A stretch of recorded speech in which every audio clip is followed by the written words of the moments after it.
몇 개월 전에 샘물 호스피스를 섬기는 직원분들과 또 봉사자들 그리고 환우분들과 함께 드리는 예배의 말씀을 전하기 위해 갔었습니다. 예배 후에 자연스럽게 많은 봉사의 손길이 필요하다는 말씀과 함께 미용 봉사하실 분들이 없으시다는 말씀을 전해 듣고 저희 교회 몇몇 성도님들이 헌신해 주셔서 다시 샘물 호스피스 미용 봉사가 시작되었습니다. 그때 선물로 받은 원주희 목사님이 쓰신 사랑은 멈추지 않는다는 제목의 책을 다시 읽게 되었는데요. 그 내용 가운데 유방암 말기 진단을 받고 샘물 호스피스로 오신 64세의 정필려라는 분 사연을 소개하는 글을 읽게 되었습니다.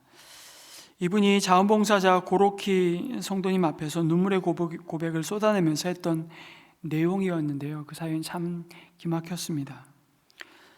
아들과 딸을 두고 남편과 헤어졌는데 그때 말할 수 없이 쓰라린 고통과 아픔을 겪었다고 말하면서 그 후에 다른 남자를 만나서 재혼을 했지만 그 사람은 얼마 살지 못하고 세상을 떠났다는 겁니다. 사업도 망하고 배신도 당하고 도대체 내가 무슨 죄를 얼마나 지었길래 내 팔자가 이런가 싶었답니다. 결국 이분이 사는 것이 너무 힘들어서 세상과 멀리 떨어져 자신의 죄를 씻으며 살아가려고 절을 하나 인수한 뒤에 스스로 머리를 깎고 스님이 되셨습니다. 그런데 세상을 등지고 초야에 묻혀 살면 그냥 편안한 줄 알았는데 그게 아니더라고. 편안함과는 거리가 먼 삶이었다고 탄식을 하고 있는 차에 몸이 안 좋아져서 병원에 갔는데 유방암 4기라는 진단을 받았던 겁니다. 그런데 이분은 삶에 대한 애착이 별로 없었기에 수술을 거부하고 그때 마침 외국에서 잠시 휴가를 내고 온 딸에게 한동안 간호를 받았던 것이죠. 그러다가 또 딸이 다시 출국을 해버리자 달랑 혼자 남겨졌고 그때 마침 그분의 동생이 찾아와서 이 동생이 이분을 샘물 호스피스로 모셔오게 되었던 겁니다.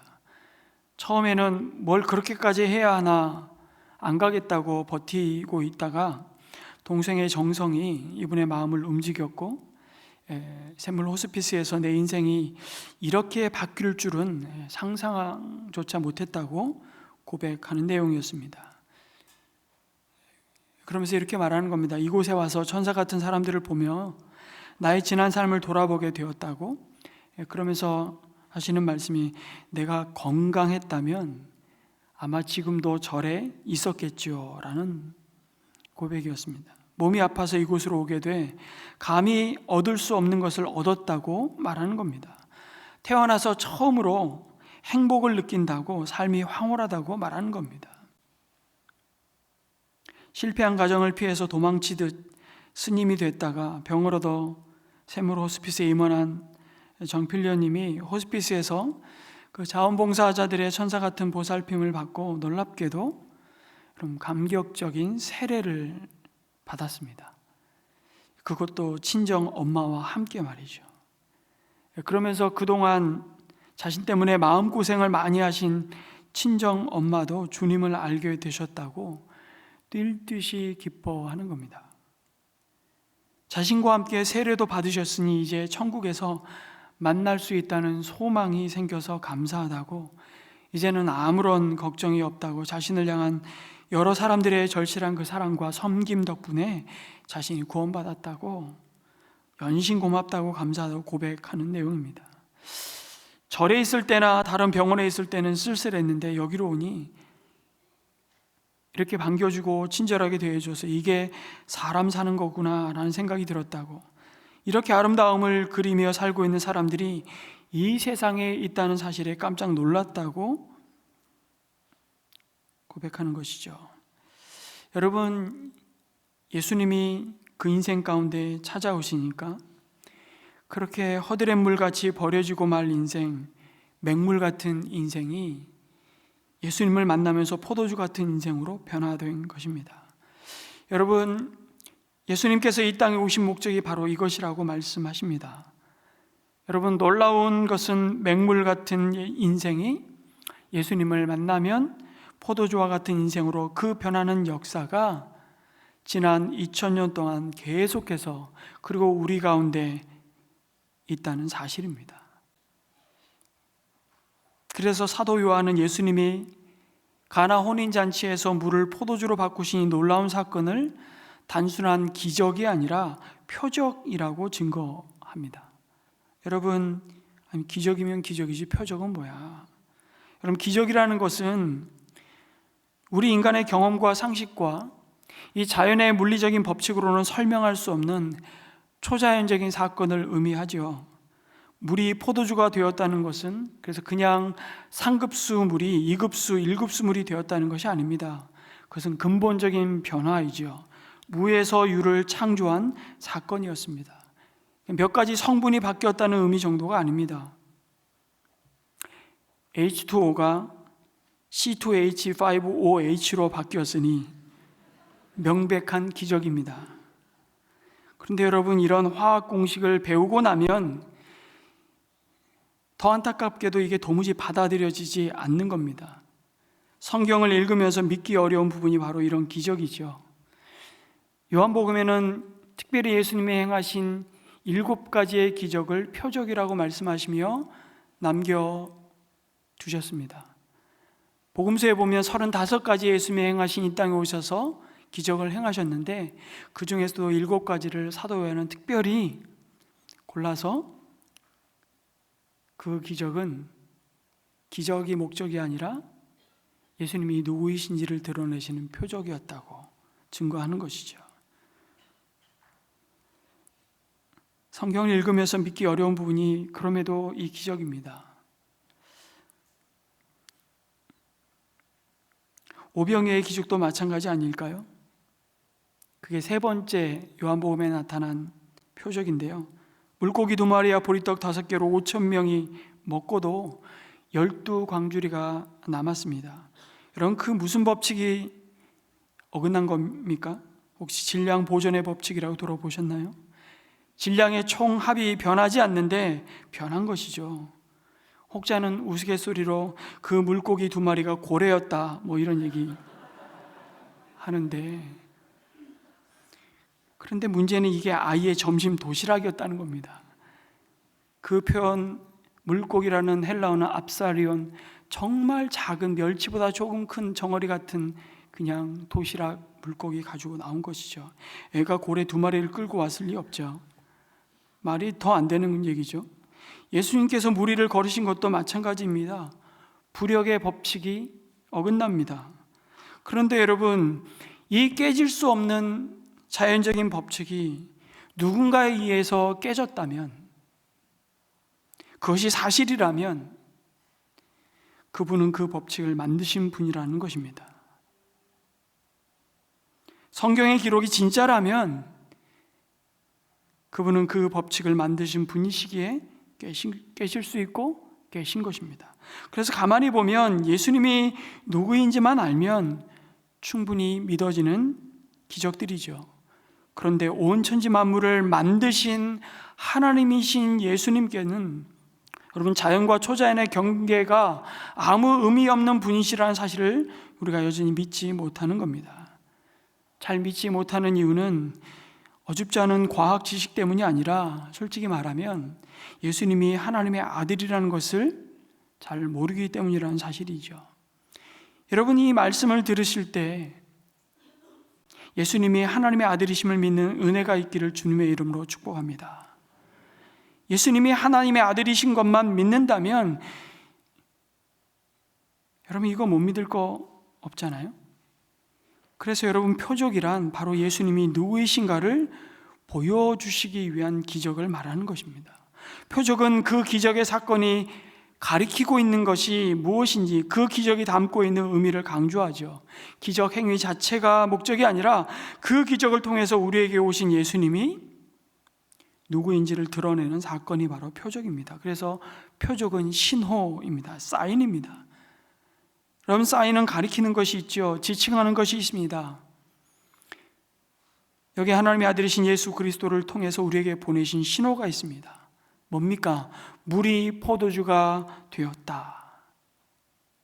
하나님은 이 신호를 통해서 우리에게 무슨 메시지를 전하려고 하는 것입니까? 11절 말씀을 다시 한번 읽겠습니다. 시작. 예수께서 이 첫 번 표징을 갈릴리 가나에서 행하여 자기의 영광을 드러내시니 그의 제자들이 그를 믿게 되었다. 여러분, 예수님이 행하신 기적은 하나님의 영광을, 그리고 하나님의 아들인 자신의 영광을 드러내는 표적이었다고 말씀합니다. 오늘 가나 혼인잔치에서 물을 포도주로 만드시는 표적을 행하셔서 여러분 드러내시고자 하시는 하나님의 영광이 무엇입니까? 바로 인생의 근원적인 결핍과 기쁨을 상실하고 끊임없는 목마름 속에 있는 인생이 생명의 근원이신 예수 그리스도를 만날 때에 비로소 인생이 마주한 그 결핍과 목마름을 해결하고 얼마나 눈부시게 변화되는지를 보여주시는 것이죠. 여러분, 이스라엘 혼인잔치는요, 오늘 시대처럼 그냥 몇 시간 치르고 마는 것이 아니라 길게는 일주일씩 머물면서 온 마을의 잔치로 흥겨운 축제로 보냅니다.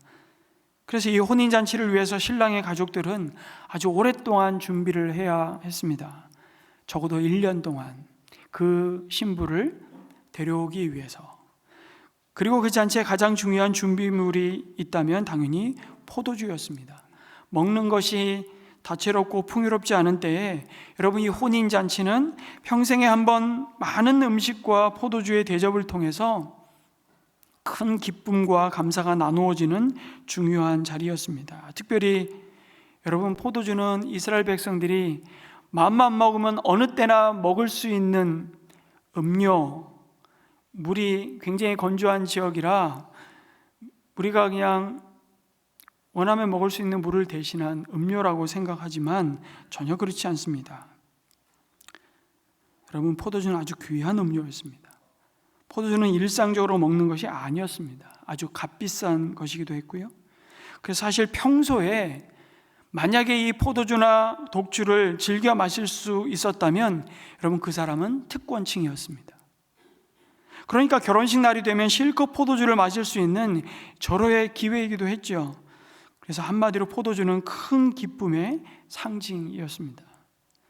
그런데 예상치 못한 큰 문제가 발생한 것이죠. 혼인잔치가 한창 무르익을 무렵 흥을 돋우는 가장 중요한 재료인 포도주가 떨어지고 만 것입니다. 포도주가 떨어졌다는 얘기는 이런 손님들을 환대할 마음이 부족했다는 아주 불명예스러운 일이었습니다. 그것은 신랑 신부뿐만 아니라 유대 결혼식이 말씀드린 대로 마을 공동체 전체의 축제였기 때문에 사실 그 가문에 씻을 수 없는 수치로 받아들여졌습니다. 그것은 유대 사회에서 큰 결례를 넘어서 잘못하면 심지어 파혼을 당할 수도 있는 심각한 상황이 벌어진 것이죠. 새 가정이 축복 가운데 기쁨을 누리며 출발해야 할 잔치가 음식과 포도주가 떨어지므로 이 결혼이 불행할지도 모른다는 생각을 품게 만드는 그런 상황으로 돌변해 버린 겁니다. 여러분, 이 혼인잔치를 위해 신랑 신부가 얼마나 많은 준비를 했겠습니까? 자신들의 결혼을 온 마을이 함께 기뻐하고 축제의 날로 만들기 위해서 얼마나 오랜 세월을 기다리며 노력했겠습니까? 여러분, 유대인의 결혼식은 3번 합니다. 엄밀히 말하면 어렸을 때 엄마 아빠가 이웃집 당신 딸과 우리 아들 나중에 결혼시킵시다. 그리고 양가 집안이 약혼식을 하고요. 이제 성장해서 어느 정도 결혼 정년기가 되면 여러분, 그 약혼을 확인하는 정혼식을 합니다.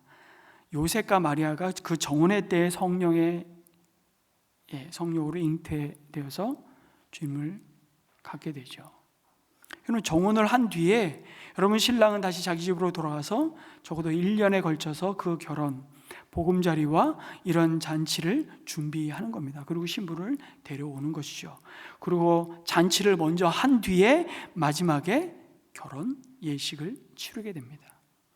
얼마나 그 날을 기다리고 또 기다리고 준비했겠습니까?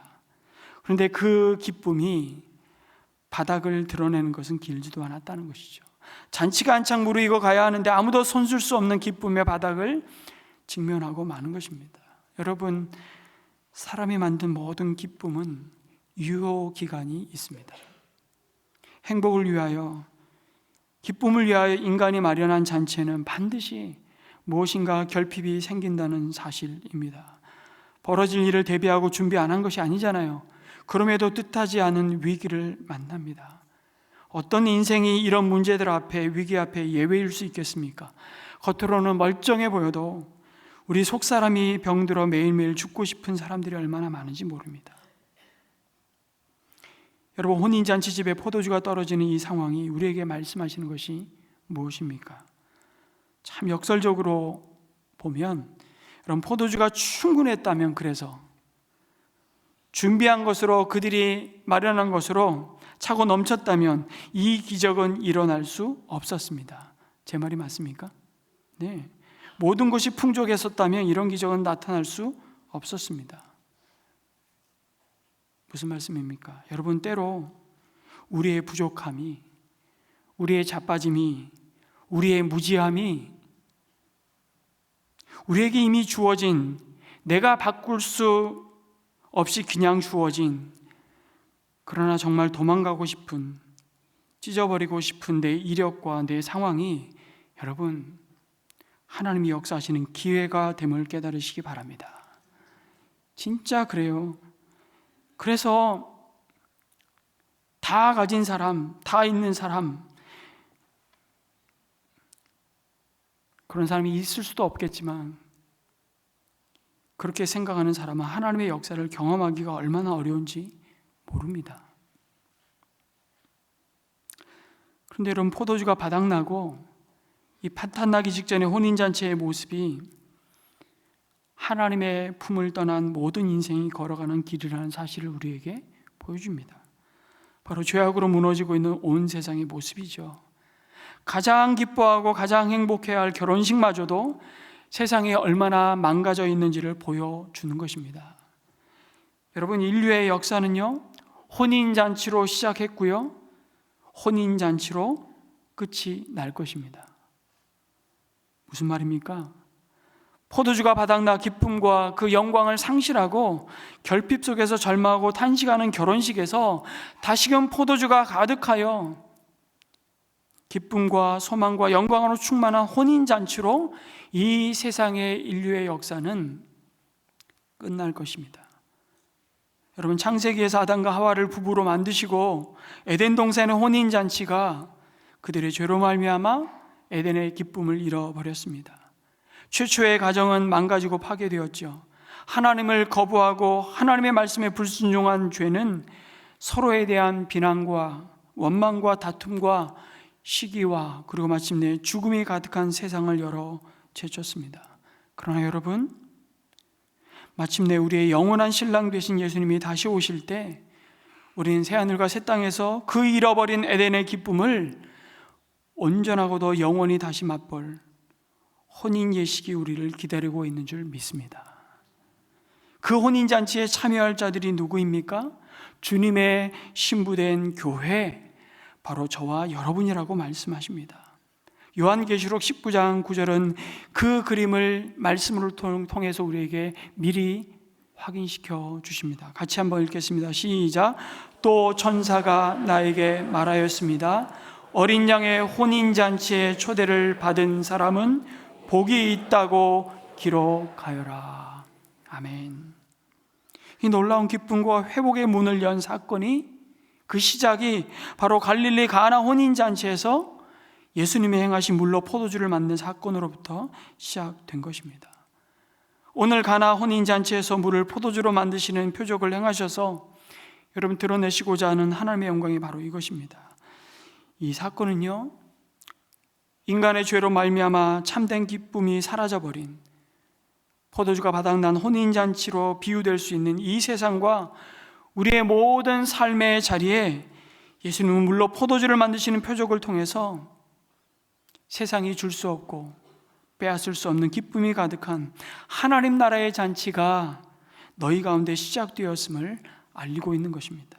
그리고 누구에게나 열려있는 이 구원의 잔치로 나아오라고 초대하고 계시는 것이죠. 그 사실을 예수님이 이 땅에 오시기 600여 년 전에 이미 이사야 선지자는 이 놀라운 약속의 말씀을 선포했습니다. 이사야 55장 1절 말씀을 또 함께 읽겠습니다. 시작. 너희 모든 목마른 사람들아 어서 물로 나오너라. 돈이 없는 사람도 오너라. 너희는 와서 사서 먹되 돈도 내지 말고 값도 지불하지 말고 포도주와 젖을 사거라. 여러분, 포도주로 변화시키셨던 물이 어떤 물이었습니까? 유대인들의 정결 예법을 따라 사용했던 물이었다고 말씀하죠. 그들이 음식을 먹기 전에 손을 씻는 용도로 사용하고 버려진 물이었습니다. 왜 예수님께서 유대인들이 결례용으로 사용하는 돌 항아리의 물로 포도주를 만드셨을까요? 그것은 유대인들의 이 헛된 의식과 복음의 능력을 대조해서 보여주시기 위해서입니다. 손 씻는 물이 아무리 많아도 사람의 겉만 씻을 뿐이지 속을 변화시키지는 못합니다. 이것은 사람의 피로를 채워주지 못합니다. 여러분, 종교와 믿음의 차이가 여기 있습니다.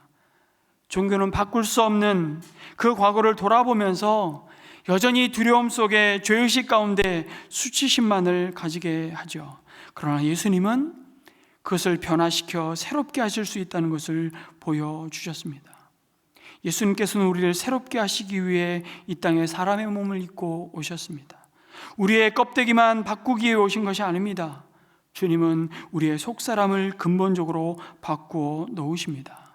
주님은 도무지 변할 것 같지 않은, 도무지 믿음직스럽지 않은 한 사람을 정말 허드렛 물로 쓰고 길바닥에 버려질 인생을 향기나는 포도주로 바꾸시는 분이심을 믿습니다.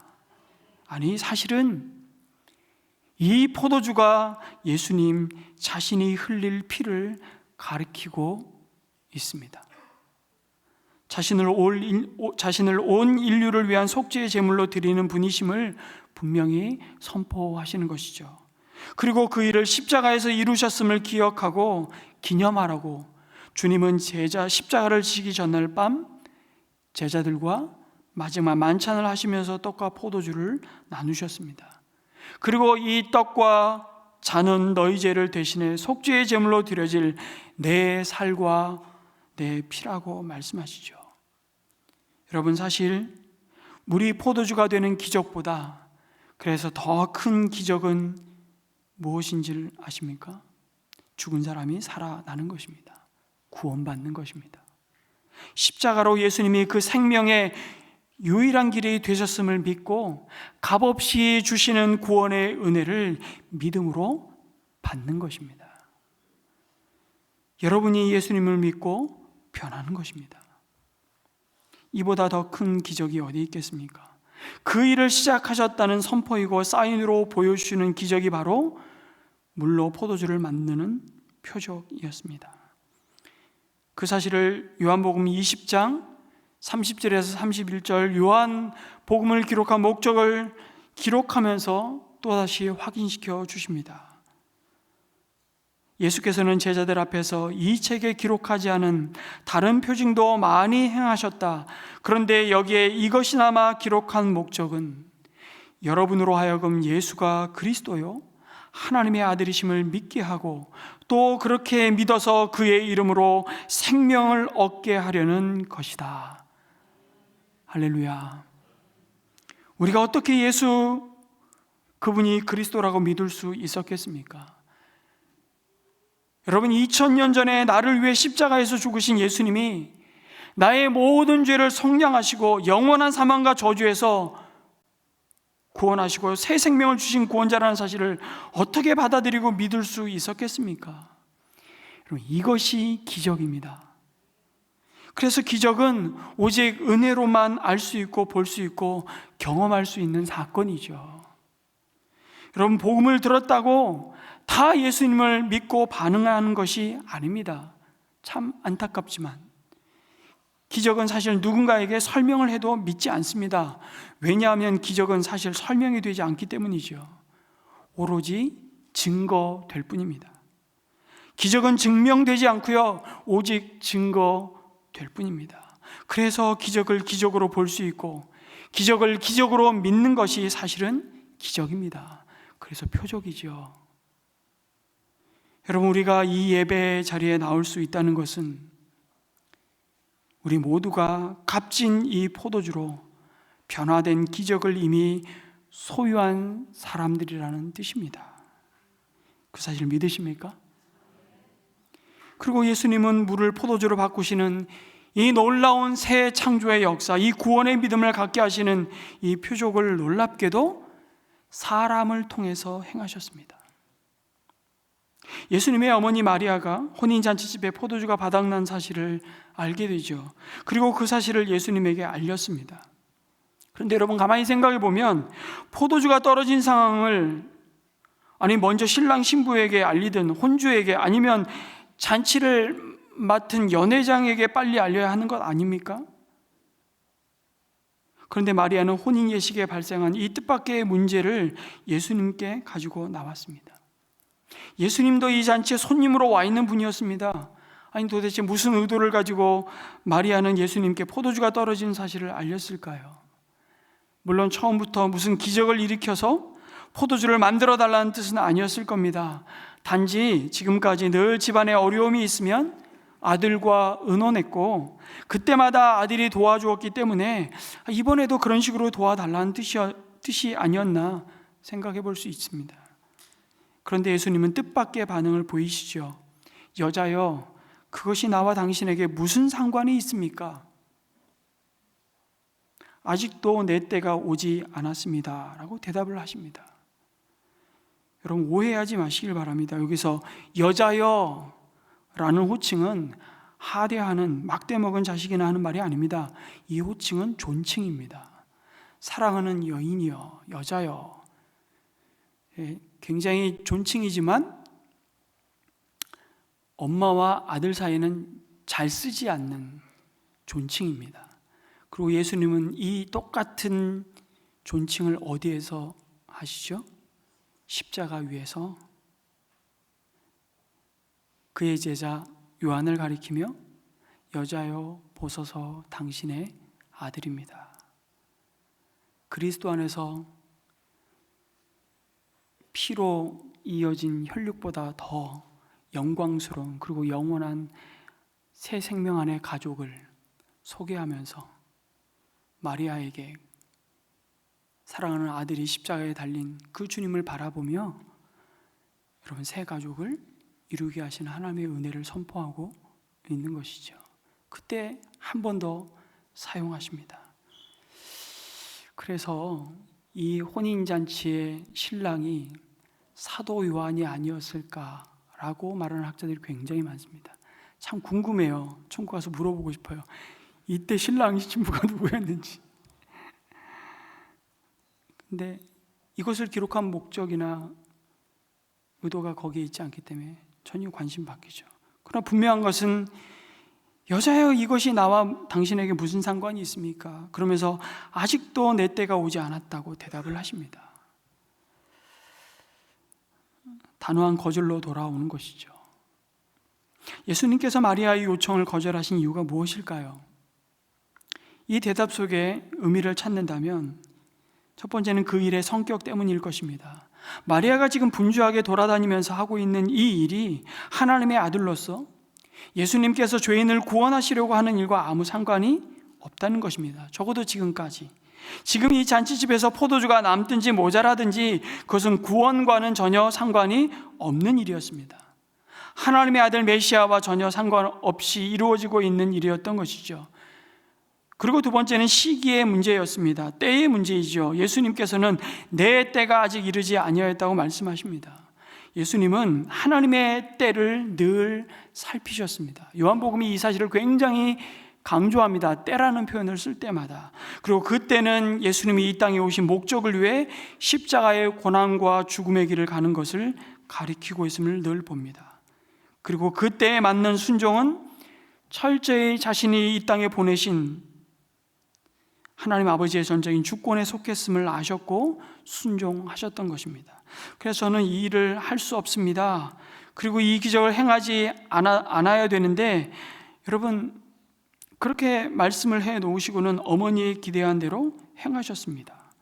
이 점이 참 이해가 쉽지 않은 부분이죠. 왜 말씀은 거절해 놓으시고 어머니 마리아가 가지고 온 문제는 해결하셨을까요? 시원한 답은 아닐지 모르지만 단서는 예수님이 육신의 어머니를 부르는 호칭에서 엿볼 수 있습니다. 이제 예수님은 육신의 어머니를 여자여라고 부르므로 거리를 두고 있음을 보게 되죠. 자신이 더 이상 육신의 아들로서 어머니의 기도를 이루어 드릴 수 있는 그 일과 때가 지금 지나가고 있음을 드러내신 것이라 생각됩니다. 이제 하나님 아버지로부터 위임받은 일로 나아가고자 하는데, 예수님의 대속의 사명은 더 이상 어떤 사람의 뜻에서 간섭받을 수 없다는 사실을 보여줍니다. 그 어떤 사람의 계획과 주장으로도 흔들 수 없고 타협할 수 없는 일이라는 것을 확실히 두고 있는 것이죠. 그리고 어쩌면 이제 마리아는 육신의 아들로서의 예수가 아니라 하나님의 아들로서의 메시아로 오신 예수를 믿음으로 받아들여야만 하는 때가 시작되었음을 경험하고 있는 것입니다. 굉장히 놀라운 순간이 지금 교차되고 있습니다. 크로노스와 카이로스, 찌깍찌깍 지금도 시간이 지나가고 있는 인간의 시간 크로노스와 하나님이 이 땅에 구원의 역사를 이루실 그 카이로스의 시간이 교차되고 있는 순간입니다.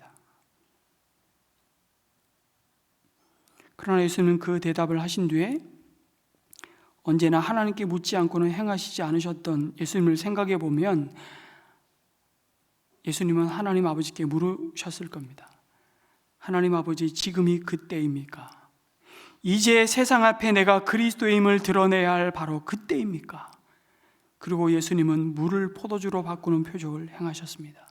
그리고 마리아도 드디어 육신의 아들로서가 아니라 말씀드린 대로 하나님의 아들 메시아로서 예수를 바라보는 자신의 믿음을 하인들에게 드러냅니다. 5절에 그 어머니가 일꾼들에게 이르기를 무엇이든지 그가 시키는 대로 하세요 라고 말하죠. 이때 마리아가 예수님의 반응에 실망하고 낙심해서 뒤로 물러났다면 어떻게 되었을까요? 예수님이 기적을 행하지 않으셨을까요? 저는 그렇게 생각하지는 않습니다. 행하셨을 겁니다. 그런데 마리아는 그 기적을 통해 이제 예수님이 진정한 하나님의 아들로 자신의 몸을 통해 오신 메시아 그리스도라는 약속이 확인되는 그 기쁨과 그 영광스러움을 충만히 아직까지는 누리지 못했을지 모릅니다. 그러나 마리아는 여러분 놀랍게도 성녀로 아기 예수를 잉태할 그때 가브리엘 천사를 통해 주신 말씀을 받을 때에도 주의 말씀대로 이루어지기를 소망 가운데 믿음으로 고백했던 것처럼 이 시점에서도 문제를 문제로만 알지 아니하고 그 문제를 주님께 믿음으로 가지고 나아갔던 것입니다. 그리고 우리는 예수님이 마리아에 의탁하는 내어 맡김의 이 믿음을 통해서 일하심을 보게 됩니다. 너희에게 무슨 말씀을 하시든지 그대로 하라. 여러분, 그 믿음이 문제와 낙심을 바꾸어 기적을 가져왔습니다. 여러분, 기적은 누가 행하셨습니까? 하나님의 아들이신 예수님이 행하셨습니다. 그런데 그 기적은 누구를 통해서 시작됩니까? 마리아의 기대와 믿음이었습니다. 마리아는 지금 포도주가 거의 다 떨어졌고요, 이것이 예수님의 일과는 아무 상관이 없을지 몰라도 예수님의 도우심 없이는 다른 방법이 없다는 것을 또 잘 알고 있었습니다. 근데 더 놀라운 것은 일꾼들의 순종입니다. 여러분, 정결 예식을 위해서 손 씻는 물에 물을 채워라. 그건 뭐 어렵지 않습니다. 채우면 되니까요. 근데 채워진 그 맹물, 더군다나 손을 씻는, 그리고 허들의 물로 버려질 그 물을 떠다가 잔치집에 온 손님들에게 가져다 주라고 할 때, 여러분, 그건 결코 쉽게 순종할 수 없는 말씀입니다. 그런데 주님이 하라 하실 때 일꾼들이 순종했더니 기적이 일어났습니다. 여러분, 하나님의 명령은 아주 자주 이해할 수 없을 때가 많습니다.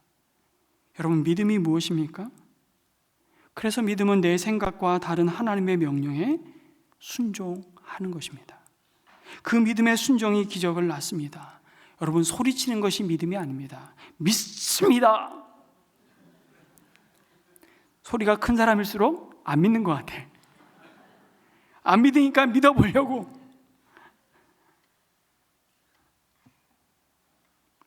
나이아가라 폭포 위에 여러분 외주를 걸어놓고 그 외주를 걸어가는 아주 유명한 고개사가 있었습니다. 이분은 나이아가라 폭포를 그 외줄로 수백 번을 건너고 왔다 갔다 한 사람으로 유명합니다. 그의 이름은 찰스 블로딘이라는 사람인데요. 워낙 유명해서 이 블로딘이 나이아가라 폭포에 와서 또 외주를 걸어 놓으면 많은 사람들이 몰려들어서 환호하기 시작합니다. 어느 날 이 사람이 사람들에게 근데 외주를 타기 전에 묻는 겁니다. 제가 오늘도 이 나이아가라 폭포 위를 외줄로 건너갈 수 있다고 생각하십니까? 그러자 사람들이 충분합니다. 당신의 실력으로는 충분합니다. 그렇게 환호하는 것입니다.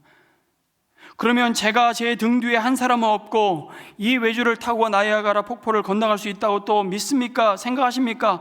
사람들이 그러자 역시 충분하다고, 당신의 실력으로는 충분합니다.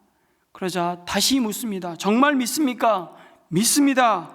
그러면 제 등 뒤에 엎혀서 건너갈 수 있는 분 나와 주십시오 라고 요구하자 일제히 고개를 푹 숙였습니다. 아무도 나오지 않는 거죠. 믿음이 무엇입니까? 믿는다고 소리치는 것이 믿음입니까? 아닙니다. 그런데요, 놀랍게 한 사람이 손을 들었고 나왔습니다. 그 한 사람이 그의 매니저였던 해리 콜코드라는 사람이 손을 들었습니다. 이게 사실은 사진으로 찍혀 있습니다. 아주 오래된 사진이라 인터넷에 들어가시면 이게 사진을 볼 수 있는데요, 이 사람은 업고 건너는 사진이 찍혀 있더라고요. 그렇게 나이아가라 폭포 위를 외줄로 건넜습니다. 믿음이 무엇입니까? 소리치고 환호하는 것이 믿음이 아닙니다. 나를 온전히 던지는 것이 믿음이라는 사실을 깨달으시기 바랍니다. 이게 믿음이죠. 우리가 교회에서 예배드리면서 얼마든지 찬양할 수 있습니다. 얼마든지 믿습니다 할 수 있습니다. 그게 믿음이 아니고요. 믿음은 주님 말씀에 순종하는 것입니다. 주님의 말씀 의지하여 깊은 곳에 금을 던지는 것이 믿음입니다. 밤새도록 물을 길었으나 그 전문가 어부가 고기 한 마리 낚지 못했을 때 주님이 깊은 데로 가 그물을 던지라 할 때 그 말씀에 의지하여 그물을 던지는 것이 믿음입니다. 믿음은 문제를 문제로만 보지 않습니다. 그래서 믿음은 거절을 거절로만 알고 자포자기하며 주저앉아 신세타령하며 한탄하는 것이 아닙니다. 그 절망 중에 하나님의 일하심을 기대하며 그 문제를 하나님께 가지고 나아가는 것이죠. 어쩌면 그 믿음이 바로 우리에게 일어나는 기적입니다. 하나님이 일하실 것입니다. 하나님이 어떻게 하실지 우리 한번 잠잠히 기다려보자. 그럴 때 그 문제 뒤에 찾아오시는 기적은 여러분 단순한 기적이 아니라 표적이 되는 것이죠. 바로 하나님이 일하시고 응답하셨음을 믿었기 때문입니다. 그것은 나의 노력과 나의 재주와 나의 인격과 경험과 지혜가 만들어 놓은 나의 땀의 결과물이 아니라 전적인 하나님의 은혜요 하나님의 능력이었음을 고백하게 되는 것입니다. 그래서 믿음의 사람은 문제는 있지만 나에게 문제 해결 능력이 없어서 누군가에게 책임을 전가하고 탓하기보다, 문제를 방치할 수밖에 없는 상황 앞에서 낙심하고 절망하기보다 그래서 그 문제를 가지고 주님 앞에 엎드리는 겁니다. 기도하는 것이죠. 주님은 그것을 나에게 가지고 나오라고 말씀하십니다. 그러면 너희가 하나님의 영광을 보게 될 것이라고 약속하십니다. 이것이 물을 포도주로 바꾸시는 기적이 표적이 되는 삶이죠. 이것이 예수 그리스도를 내 안에 모시고 주님과 함께 동행하면서 변화된 그리스도인의 삶입니다. 그래서 주님은 우리 삶의 모든 문제와 좌절과 실패를 통해서 때때로 우리의 힘을 빼시고요, 하나님이 아니고는 답이 나오지 않는 코너로 몰고 가실 때가 종종 있습니다. 여러분, 그때 낙심하지 마시기 바랍니다. 바로 그때 우리의 믿음을 살찌우시는 하나님의 놀라운 은혜가 있음을 믿으시기 바랍니다. 도무지 변할 것 같지 않은, 도무지 믿음직스럽지 않은 한 사람을 정말 허드렛 물로 쓰고 길바닥에 버려질 인생을 향기로운 포도주로 바꾸시는 분이 우리의 구원자 예수 그리스도이십니다. 그 일에 우리의 믿음을 사용하시고 우리의 믿음을 연단하시고 그 일에 우리의 믿음을 더 큰 믿음으로 세워 가시는 것이죠. 주님께 우리 자신을 내어 드리십시오.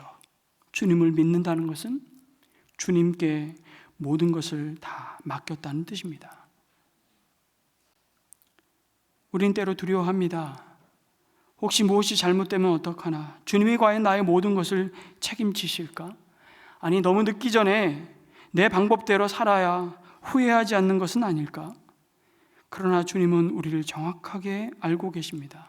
우리를 이곳에 부르신 성령께서는 우리의 깊은 문제를 이미 알고 계십니다. 우리가 미처 알지 못하는 것까지 다 알고 계십니다. 주님을 믿고 따라가는 것을 두려워하지 마시길 바랍니다. 주님의 영광을 마침내 보게 될 것입니다. 주님은 말씀하셨습니다. 내 말이 내가 믿으면 하나님의 영광을 보리라 하지 아니하였느냐. 믿음을 가진 자만이 주님의 영광이 지금도 우리 안에서 역사하시는 것을 볼 수 있을 것입니다. 다른 사람들은 다 포도주가 맛있었다고 입방아를 찌을 때 믿음을 가진 자들은 자기들이 만난 자기 안에 역사하신 그 기적, 체험한 주님의 영광에 대하여 말할 것입니다. 그러한 은혜가 이번 한 주간도 충만하시기를 주님의 이름으로 축원합니다. 아멘.